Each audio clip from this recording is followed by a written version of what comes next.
ബിസ്മില്ലാഹിർറഹ്മാനിർറഹീം. അൽഹംദുലില്ലാഹി റബ്ബിൽ ആലമീൻ. സ്വലാത്തു വസ്സലാമു അലാ റസൂലിൽ അമീൻ വഅലിഹി അസ്ഹാബിഹി അജ്മഈൻ. അമ്മാ ബഅദ്. ബഹുമാന്യരായ നേതാക്കളെ, പണ്ഡിതന്മാരെ, റിയാദിലെ സാംസ്കാരിക രംഗത്ത്, സാമൂഹിക രംഗത്ത്, സംഘടനാ രംഗത്ത് മികവുറ്റ പ്രവർത്തനം കാഴ്ചവെച്ച് ഇസ്ലാഹി സെൻ്ററുമായി സഹകരിച്ച് പ്രവർത്തിക്കുന്ന മറ്റു പ്രതിഭകളെ, സഹോദരികളെ, കുട്ടികളെ, അസ്സലാമു അലൈക്കും വറഹ്മത്തുള്ളാഹി. ഇന്ന്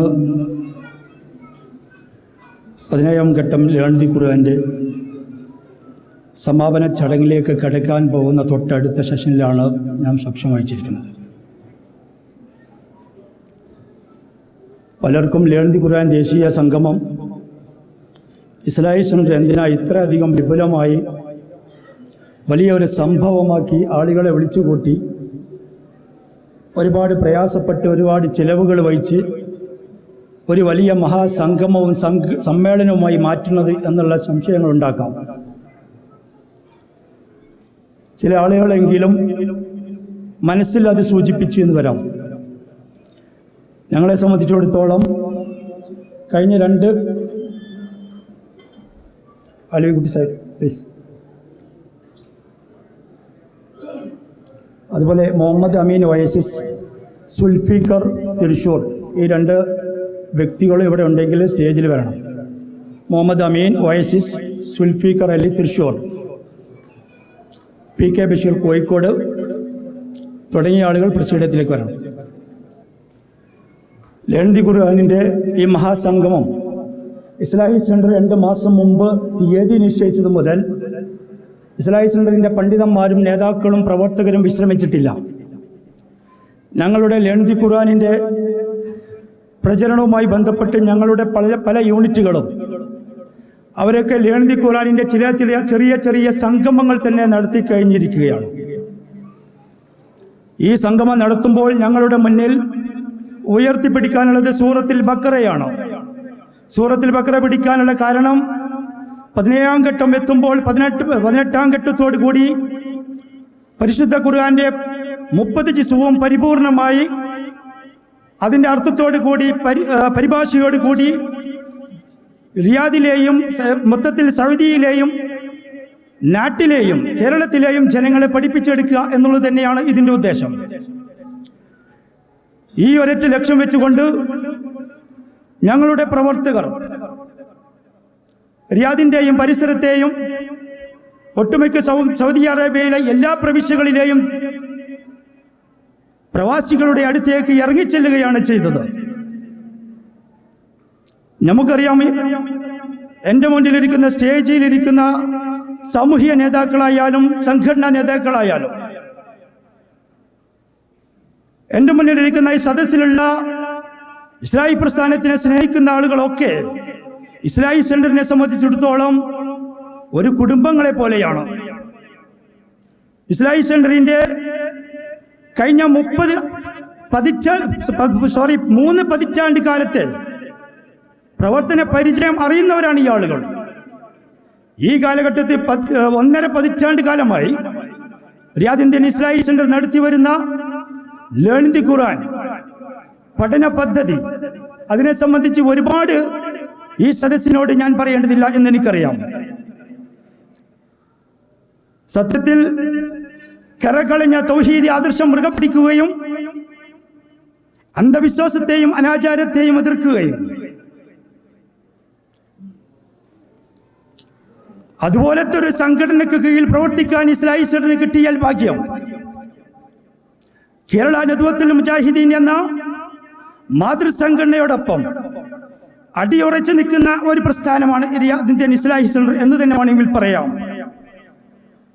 നമുക്കറിയാം, ഇസ്ലാഹി പ്രസ്ഥാനം ഉയർത്തിപ്പിടിച്ച വിദ്യാഭ്യാസപരമായ, സാമൂഹികപരമായ, മറ്റ് എന്തൊക്കെ വിപ്ലവകരമായ മാറ്റങ്ങൾക്ക് തുടക്കം കുറിച്ചുവോ അതെല്ലാം ഏറ്റുപിടിക്കുവാനും അത് പ്രാവർത്തികമാക്കുവാനും ഇന്ന് കേരളക്കരയിൽ ഒരുപാട് ജനങ്ങളും ഒരുപാട് സംഘടനകളും മുന്നിൽ വന്നു എന്നുള്ളതാണ് യാഥാർത്ഥ്യം. എന്നാൽ പക്ഷേ ഇസ്ലാഹി പ്രസ്ഥാനത്തിന്റെ ആദർശവും ആശയവും അന്ധവിശ്വാസത്തിനെതിരെ ഇസ്ലാഹി പ്രസ്ഥാനം എന്ന് തുടങ്ങിയോ, എന്തിന് തുടങ്ങിയോ, എന്ത് തുടങ്ങിയോ, അതേ പ്രശ്നങ്ങൾ ഇന്നും നിലനിൽക്കുന്നു. മറ്റുള്ള ആളുകൾക്കൊന്നും അത് പ്രശ്നമല്ല. ജനങ്ങളുടെ ഇടയിൽ ഉണ്ടാവുന്ന അന്ധവിശ്വാസത്തെ സംബന്ധിച്ച് തുറന്നു പറയാൻ മറ്റുള്ള ആളുകൾക്ക് താല്പര്യമില്ല. പ്രത്യേകിച്ച് അവരുടെ പണ്ഡിതന്മാർക്കോ അത് മറച്ചു വെക്കുന്നതിലാണ് കൂടുതൽ താല്പര്യം. ഈ നിലക്ക് മുന്നോട്ട് പോകാൻ ഇസ്ലാഹി പ്രസ്ഥാനം തയ്യാറായിട്ടില്ല. ഇസ്ലാഹി പ്രസ്ഥാനം വിപ്ലവകരമായ മാറ്റത്തിന് തുടക്കം കുറിച്ച പല വേദികളും മാറിയൊഴിഞ്ഞപ്പോൾ ഇസ്ലാഹി പ്രസ്ഥാന അടിത്തറയായ തൗഹീദിന്റെ കാര്യത്തിലും വിശ്വാസത്തിന്റെ കാര്യത്തിലും ഇന്നും ആ പ്രസ്ഥാനം മുന്നിൽ തന്നെയാണ്. കേരളക്കരയ്ക്ക് ഈ ഒരൊറ്റ പ്രസ്ഥാനത്തെ മാത്രമേ അന്നും ഇന്നും അറിയുകയുള്ളൂ. ഞാൻ ഒറ്റ ഉദാഹരണം പറയട്ടെ. ഇസ്ലാഹി പ്രസ്ഥാനത്തിനോടൊപ്പം എന്നും നിലനിന്നിരുന്ന കോഴിക്കോട്ട് പട്ടണം നമുക്കൊക്കെ അറിയാം. കോഴിക്കോട്ട് പോയി നോക്കിയാൽ ഏത് ചുറ്റുപാടിലും അറിയുന്ന ആളുകൾക്കറിയാം ഇസ്ലാഹി പ്രസ്ഥാനത്തെ എതിരേറ്റവരാണ്, അങ്ങേയറ്റം സ്നേഹിച്ചവരാണ്. ഈ പ്രസ്ഥാനത്തെ ഈ മണ്ണിൽ ഉറച്ചു നിർത്തുവാൻ വേണ്ടി അങ്ങേയറ്റം പരിശ്രമിച്ചവരാണ്. പ്രസ്ഥാനത്തിന്റെ നേതാക്കൾക്കും പണ്ഡിതന്മാർക്കും അങ്ങേയറ്റം സ്വീകരണവും വേണ്ട വിധത്തിലുള്ള അംഗീകാരവും നൽകിയവരാണ്. പക്ഷേ ആ മഹത്തായ പട്ടണത്തിൽ ഇന്ന് അന്ധകാരത്തിന്റെ, ശിർക്കിന്റെ, അന്ധവിശ്വാസത്തിന്റെ ഒരു മുടിപള്ളി വരെ, ഒരു കേന്ദ്രം വരെ സ്ഥാപിച്ചെടുക്കാൻ ചില കുതന്ത്രശാലികൾ തന്ത്രങ്ങൾ മെനഞ്ഞെടുക്കുകയാണ്. ഞാൻ പറഞ്ഞുകൊണ്ടുവരുന്നത് ലോലന്തി ഖുർആനിന്റെ റിയാദിലെ പ്രചരണോദ്ഘാടനം തുടങ്ങിയപ്പോൾ തന്നെ ഞങ്ങൾ വളരെ മഹത്തായ ഒരു പ്രചരണോദ്ഘാടനം ഇസ്ലാഹി സെന്ററിൽ വെച്ച് സംഘടിപ്പിച്ചു. അതിലൂടെ ഇസ്ലാഹി പ്രസ്ഥാനത്തെ ജനങ്ങൾക്ക് പറഞ്ഞ് മനസ്സിലാക്കി കൊടുക്കുവാനും ഇസ്ലാഹി സെന്ററിലെ പ്രവർത്തനങ്ങൾ ആളുകൾക്ക് പറഞ്ഞ് അറിയിച്ചു കൊടുക്കുവാനും ഞങ്ങൾക്ക് സാധിച്ചിട്ടുണ്ട്. അതുപോലെ തന്നെ 10ഓളം വ്യത്യസ്തങ്ങളായ മഹല്ലുകളെ കൂട്ടിയണച്ച് ഇസ്ലാഹി സെന്ററിലേക്ക് വിളിച്ചു ചേർക്കുകയും ഒരു മഹല്ല് കൂട്ടായ്മ തന്നെ ഇസ്ലാഹി സെന്റർ ഈ മാസം സംഘടിപ്പിക്കുകയുണ്ടായി. നമ്മുടെ നാട്ടിലെ വ്യത്യസ്തങ്ങളായ മഹല്ലുകളിൽ നടക്കുന്ന അല്ലെങ്കിൽ മഹലിന്റെ പ്രസക്തിയും പ്രാധാന്യവും നമ്മുടെ പണ്ഡിതന്മാർ ആ ആളുകൾക്കൊക്കെ വിവരിച്ചു കൊടുക്കുകയുണ്ടായി. റിയാദിലെ വ്യത്യസ്ത ഏരിയകളിൽ, വ്യത്യസ്ത മഹലുകളിൽ ഇസ്ലാഹി സെന്റർ എന്നറിയാതെ, ഇസ്ലാഹി പ്രസ്ഥാനത്തിന്റെ പ്രവർത്തനത്തിന്റെ പ്രാധാന്യം അറിയാതെ ചില പ്രവർത്തകരെങ്കിലും വീടുകളിൽ, റൂമുകളിൽ ഒതുങ്ങിയിരിക്കുന്നവരായിട്ടുണ്ടായിരുന്നു. അവരെയൊക്കെ പുറത്തു കൊണ്ടുവരാൻ ഞങ്ങൾക്ക് ഈ പ്രവർത്തനം കൊണ്ട് സാധിച്ചിട്ടുണ്ട്. അതുപോലെ തന്നെ ഇസ്ലാഹി സെന്ററിന്റെ വനിതാ വിഭാഗമായ MGM റിയാദിലെ എല്ലാ പ്രവാസി വനിതകൾക്കും വേണ്ടി വളരെ വിപുലമായി പരിശുദ്ധ ഖുർആൻ പാരായണ മത്സരം സംഘടിപ്പിച്ചു. അറബിക് കയ്യെഴുത്ത് മത്സരം സംഘടിപ്പിച്ചു. ഒരു കാലത്തെ കയ്യെഴുത്തിനെയും സ്ത്രീകൾ പരിശുദ്ധ ഖുർആൻ പാരായണം ചെയ്യുന്നതിനെയും അങ്ങേയറ്റം എതിർത്തിരുന്ന ഒരു സമുദായത്തിന്റെ പിന്മുറക്കാർ ഇന്ന് ഇസ്ലാഹി സെന്റർ സംഘടിപ്പിച്ച, ഞങ്ങളുടെ സഹോദരിമാർ സംഘടിപ്പിച്ച ആ മഹത്തായ പരിപാടിയിലേക്ക് വളരെ ആവേശത്തോടു കൂടി കടന്നു വരികയും വളരെ സന്തോഷത്തോടു കൂടി അറബി എഴുതുകയും പരിശുദ്ധ ഖുർആൻ പാരായണം ചെയ്ത് സമ്മാനങ്ങൾ വാങ്ങുകയും ചെയ്തു. നോക്കൂ നിങ്ങൾ മാറ്റങ്ങൾ. പല സഹോദരികളും തുറന്നു പറഞ്ഞു, ഇസ്ലാഹി സെന്ററിന്റെ ഇതുപോലുള്ള പ്രവർത്തനങ്ങൾ ഞങ്ങൾ ആദ്യമായിട്ടാണ് കാണുന്നത്. പ്രവാസി ലോകത്തിൽ ഞങ്ങൾ വന്നതിന് ശേഷം ഒരുപാട് ഗാനമേളകളുടെ സദസ്സുകൾ ഞങ്ങൾ കണ്ടിട്ടുണ്ട്. ഒരുപാട് ഷോപ്പിംഗ് മാളുകളുടെ പല പ്രോഗ്രാമുകളും ഞങ്ങൾ കണ്ടിട്ടുണ്ട്. പല ജാതി പാർക്കുകളിലും കൂട്ടായ്മകൾ സംഘടിപ്പിച്ചുള്ള സഹായം ചെലവഴിച്ചിട്ടുണ്ട് ഞങ്ങൾ. അതിൽ നിന്നുമൊക്കെ വ്യത്യസ്തമായി ഞങ്ങൾ സ്ത്രീകൾക്ക് മാത്രമായി കയ്യെഴുത്ത് മാസിക സംഘടിപ്പിക്കുക, പരിശുദ്ധ ഖുർആൻ മത്സരങ്ങൾ സംഘടിപ്പിക്കുക, പ്രസംഗ മത്സരങ്ങൾ സംഘടിപ്പിക്കുക, ലോലന്തി ഖുർആൻ പാഠ്യപദ്ധതി സ്ത്രീകൾക്ക് മാത്രമായി എത്തിച്ചു കൊടുക്കുക, ഇതുപോലുള്ള പ്രവർത്തനങ്ങളുമായി റിയാദിൽ നടക്കുന്ന ഒരേ ഒരു സംഘടന പച്ചയായി പറയുകയാണെങ്കിൽ ഇസ്ലാഹി സെന്റർ ഒന്ന് മാത്രമാണ്. ഞാൻ ഇത്രയും കാര്യങ്ങൾ സൂചിപ്പിക്കുന്നത് സഹോദരങ്ങളെ, ഇസ്ലാഹി സെന്ററിന്റെ ലേൺ ദി ഖുർആൻ സംഗമം എന്ന് പറയുന്നത് ഈ ഒരു മഹത്തായ സംഗമം കൊണ്ട് ഇന്നത്തെ ദിവസം കൊണ്ട് ഒതുങ്ങുന്നതല്ല. ഇത്രയും ആളുകളെ ഇങ്ങോട്ട് വിളിച്ചു കൂട്ടി ഇവനെ സമ്മേളനം സംഘടിപ്പിക്കുക എന്നുള്ളത് മാത്രമല്ല ഞങ്ങളുടെ ലക്ഷ്യം. ഈ സമ്മേളനത്തെ ഫേസ് ചെയ്തുകൊണ്ട് ഈ 2 മാസം ഞങ്ങളുടെ പ്രവർത്തകരും പണ്ഡിതന്മാരും ഞങ്ങളുടെ സ്ത്രീകളും ഞങ്ങളുടെ കുട്ടികളും സാധാരണക്കാരിലേക്ക് ഇറങ്ങിച്ചെന്നു. സംഘടന ഇസ്ലാഹി പ്രസ്ഥാനം എന്താണ് പറഞ്ഞ് പരത്തുന്നതെന്നും ഇസ്ലാഹി പ്രസ്ഥാനത്തിൻ്റെ ആവശ്യവും അതിൻ്റെ മാന്യതയും ജനങ്ങൾക്ക് മനസ്സിലാക്കി കൊടുത്തു. ലേൺ ദി ഖുർആനിലൂടെ പരിശുദ്ധ ഖുർആൻ പഠിക്കാനും പഠിപ്പിക്കാനും പ്രചരിപ്പിക്കാനും നിങ്ങൾ ഞങ്ങളോടൊപ്പം വരണേ എന്ന് കേണപേക്ഷിച്ചു ജനങ്ങളോട്. ഈ നിലക്കുള്ള പ്രവർത്തനവുമായാണ് ഈ 2 മാസം ഇസ്ലാഹി സെന്ററിന്റെ പ്രവർത്തകർ ഊണും ഉറക്കുമില്ലാതെ പല പരിപാടികളുമായി മുന്നോട്ട് പോയത്. ഇങ്ങനെയുള്ള ഒരു സദസ്സിൽ, പ്രാസ്ഥാനിക സദസ്സിൽ എന്തിനാണ് ഞാനിത് പറയുന്നത്? ഈ പ്രസ്ഥാനത്തെ അറിയുന്നവരാണ് ഇരിക്കുന്നവരൊക്കെ. ഈ പ്രസ്ഥാനം കൊണ്ട് ഇൻഷാ അല്ലാഹ് നാളെ സ്വർഗം ലഭിക്കുമെന്ന് താല്പര്യപൂർവ്വം ആഗ്രഹിക്കുന്നവരാണ് എൻ്റെ മുന്നിലുള്ള ആളുകളൊക്കെ. എനിക്കറിയാം. ഈ ആളുകളെ സംബന്ധിച്ചിടത്തോളം ഇസ്ലാഹി സെന്ററിന്റെ ഭാരവാഹികളോ അതിൽ പ്രവർത്തിക്കുന്ന എക്സിക്യൂട്ടീവുകളോ അവർ മാത്രം പ്രവർത്തിച്ച് മുന്നോട്ട് പോകാനും അവർക്ക് മാത്രം സ്വർഗം ലഭിക്കാനുള്ളതല്ല ഇസ്ലാഹി സെന്റർ. സത്യത്തിൽ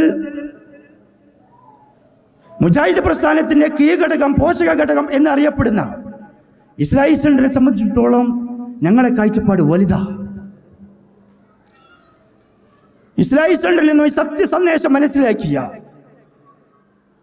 പഴയകാലത്ത് അന്ധവിശ്വാസത്തിലൂടെ ജീവിതം നയിച്ചിരുന്ന ആളുകൾ കടന്നു വരുന്നത് ഞങ്ങളുടെ ബത്തയിലെ ഇസ്ലാഹി സെന്ററിന്റെ ഞങ്ങളുടെ പണ്ഡിതന്മാരുടെ ക്ലാസ്സുകൾ കേട്ട് മാറിയിട്ടാണ് ഇവിടെ ഇറങ്ങിപ്പോകുന്നത്. ഈ മാറ്റങ്ങളുടെ കൊടുങ്കാറ്റാണ് ഇൻഷാ അല്ലാഹ് കേരളത്തിന്റെ വ്യത്യസ്തങ്ങളായ ജില്ലകളിൽ മുക്കുമൂലകളിൽ കൊടുങ്കാറ്റായിട്ട് ആടി അലഞ്ഞു കിടക്കുന്നത്.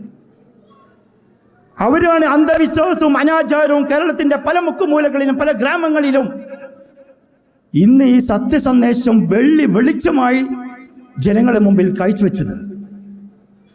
അതുകൊണ്ട് എൻ്റെ മുന്നിലിരിക്കുന്ന എല്ലാവർക്കും അവനേൻ്റെതായ ഓരോ കർത്തവ്യം, ഉത്തരവാദിത്വമുണ്ട്. ആർക്കും ഒഴിഞ്ഞു മാറാൻ പറ്റില്ല. ഇസ്ലാഹി സെന്റർ ഇതിൻ്റെയൊക്കെ ഒരു സംഘാടകർ മാത്രമാണ്. ഇതിൻ്റെ നിങ്ങളുടെ മുന്നിൽ നിൽക്കാൻ ഇതിന് എന്തൊക്കെ പ്രചോദനങ്ങൾ നിങ്ങൾക്ക് വേണോ, എന്തൊക്കെ സഹകരണങ്ങൾ വേണോ, എന്തൊക്കെ നിങ്ങളുടെ മുന്നിൽ നിന്ന് പ്രവർത്തിക്കാൻ ഞങ്ങൾക്ക് സാധിക്കുമോ, എല്ലാ കാര്യങ്ങളും ചെയ്തു തരാൻ ഇസ്ലാഹി സെന്ററിന്റെ ഭാരവാഹികൾ തയ്യാറാണ്. പടച്ച റബ്ബിൻ്റെ അനുഗ്രഹവും പടച്ച റബ്ബിൻ്റെ ആത്മാർത്ഥമായ പടച്ച റബ്ബിൻ്റെ പ്രാർത്ഥനയും മാത്രമാണ് ഞങ്ങൾക്ക് ആവശ്യം. അതുകൊണ്ട് ഇസ്ലാഹി സെന്ററിൻ്റെ ഒരു സംഘടനാതല സെക്രട്ടറി എന്ന നിലയ്ക്ക് എനിക്ക് വളരെ വിനീതമായി അപേക്ഷിക്കാനുള്ളത്, ഈ കൂട്ടത്തോടൊപ്പം, ഈ കൂട്ടായ്മയോടൊപ്പം ചേരുവാൻ ഓരോരുത്തരും തയ്യാറാകുക. വ്യത്യസ്തങ്ങളായ വേദികളാണ് നിങ്ങളുടെ മുമ്പിലുള്ളത്. ഞാൻ പറഞ്ഞു വരുന്നത്, ഈ ഇരിക്കുന്ന ആളുകളൊക്കെ ഇസ്ലാഹി സെന്ററിന്റെ പല ക്ലാസ്സുകളും കേട്ട് നാളെ മുതൽ ആ രംഗത്തേക്ക് വരണമെന്ന് മാത്രമല്ല, ഇസ്ലാഹി സെന്ററിന്റെ പല പ്രൊജക്റ്റുകളും ഞങ്ങൾ നിങ്ങളുടെ മുന്നിലിട്ട് തരികയാണ്. നിങ്ങൾക്കറിയാം, ലേൺ ദി ഖുർആൻ റിയാദിന്റെ പല ഭാഗങ്ങളും ലേൺ ദി ഖുർആന്റെ ക്ലാസ്സുകൾ പല പണ്ഡിതന്മാരും നടത്തി വരുന്നു. സ്ത്രീകൾ, ഞങ്ങളുടെ MGMന്റെ പ്രവർത്തകർ പല ഏരിയകളിലും ക്ലാസ് നടത്തി വരുന്നു. നിങ്ങളുടെ ഫ്ലാറ്റുകളിലും ക്ലാസ് നടത്താൻ നിങ്ങൾക്ക് സൗകര്യമുണ്ടാക്കി കൊടുക്കാൻ സാധിക്കും. 5 ആളെങ്കിലും 10 ആളെങ്കിലും നിങ്ങളുടെ റൂമുകളിൽ ഫ്ലാറ്റുകളിൽ ഒരു ക്ലാസ് ഉണ്ടാക്കുവാൻ സാഹചര്യം ഒരുക്കിയാൽ, അതിന് അവസരം നിങ്ങൾ ഒരുക്കിയാൽ, പടച്ച റബ്ബിൻ്റെ ഈ കലാമിനെ ഉയർത്തിപ്പിടിക്കുവാൻ നിങ്ങൾ കാരണമായി എന്നുള്ളത് നിങ്ങൾക്ക് അനുഗ്രഹിക്കാം, അല്ലെങ്കിൽ നിങ്ങൾക്ക് സമാധാനിക്കാം. ഇസ്ലാഹി സെന്റർ നേരിട്ട് നടത്തുന്ന തഹ്ഫീദുൽ ഖുർആൻ 2 വർഷം കൊണ്ട് 1.5 വർഷം കൊണ്ടോ 7ാം ക്ലാസ്സിൽ പഠിക്കുന്ന കുട്ടികളും 5ാം ക്ലാസ്സിൽ പഠിക്കുന്ന കുട്ടികളും പരിശുദ്ധ ഖുർആൻ മുഴുവനായിട്ട് മനഃപ്പാഠമാക്കുന്ന ഒരു കോഴ്സാണ് തഹ്ഫീദുൽ ഖുർആൻ ഇസ്ലാഹി സെന്റർ നടത്തിക്കൊണ്ടിരിക്കുന്നത് സലഫി മദ്രസയിൽ. നിങ്ങൾ ഓരോ കുട്ടികളെയും നിങ്ങൾക്ക് പരീക്ഷിക്കാം. 3ഉം 4ഉം കുട്ടികളുള്ള ആളുകൾക്ക് 2 കുട്ടികളെ, 1 കുട്ടിയെ 1 വർഷം പരീക്ഷിച്ചു നോക്കും. ഇതാ ഈ കഴിഞ്ഞ ഈ ആഴ്ച ഇസ്ലാഹി സെന്ററിന്റെ തഹ്ഫീൽ 2 വർഷം കൊണ്ട് 30-40ഓളം കുട്ടികൾ തഹ്ഫീൽ പരിശുദ്ധ ഖുർആൻ 100% 30 ജിസുകളും മനഃപ്പാഠമായി പുറത്തു വന്നു. ഇസ്ലാഹി സെന്ററിന്റെ മദ്രസ വിദ്യാഭ്യാസം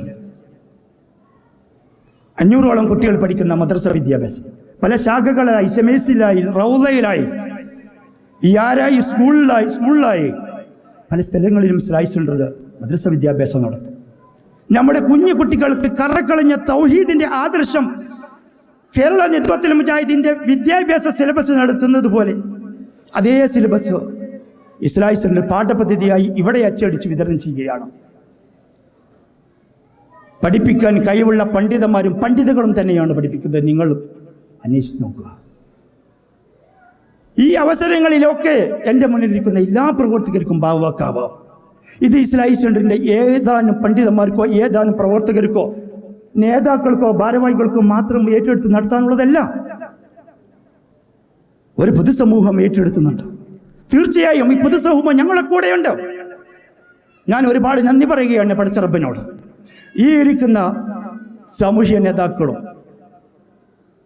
ബിസിനസ് രംഗത്ത് മികവ് പുലർത്തുന്ന മാന്യ വ്യക്തിത്വങ്ങളും ഒരുപാട് നേരം ഇസ്ലാഹി സെൻ്ററിൻ്റെ കാര്യങ്ങൾ പറഞ്ഞവരിടത്തേക്ക് ചെല്ലേണ്ടതില്ല.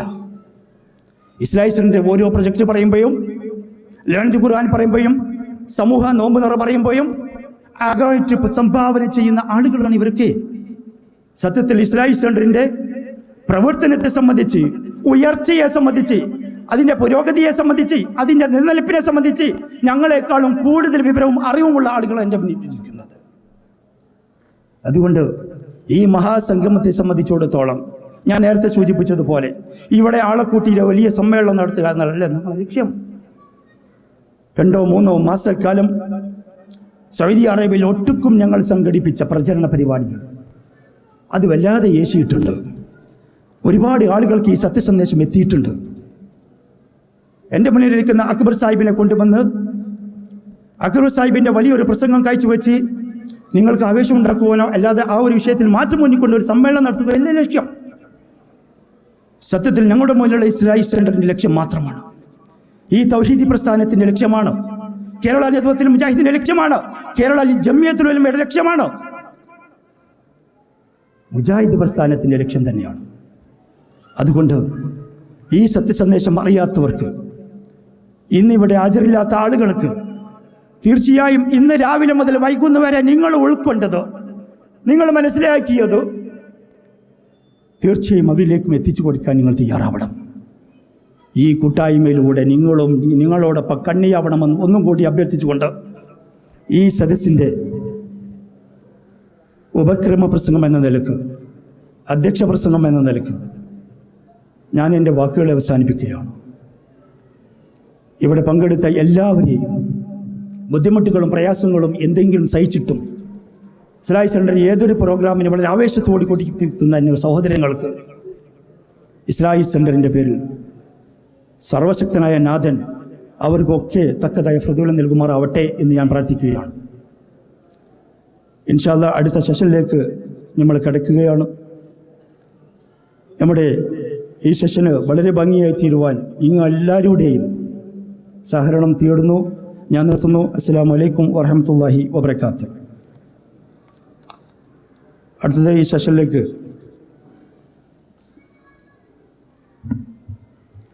ആശംസകൾ പറയുന്നതിന് വേണ്ടി സംഘടനാ തലത്തിലും സാമൂഹ്യ തലത്തിലും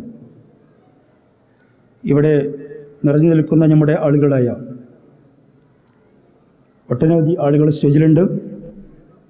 ഏതാനും ആളുകൾക്ക് ആശംസകൾ നേരത്തെ അറിയിച്ചിട്ടുണ്ട്. ഇൻഷാ അല്ലാഹ് അവരെ ഓരോരുത്തരെയും ക്ഷണിക്കുന്നതാണ്.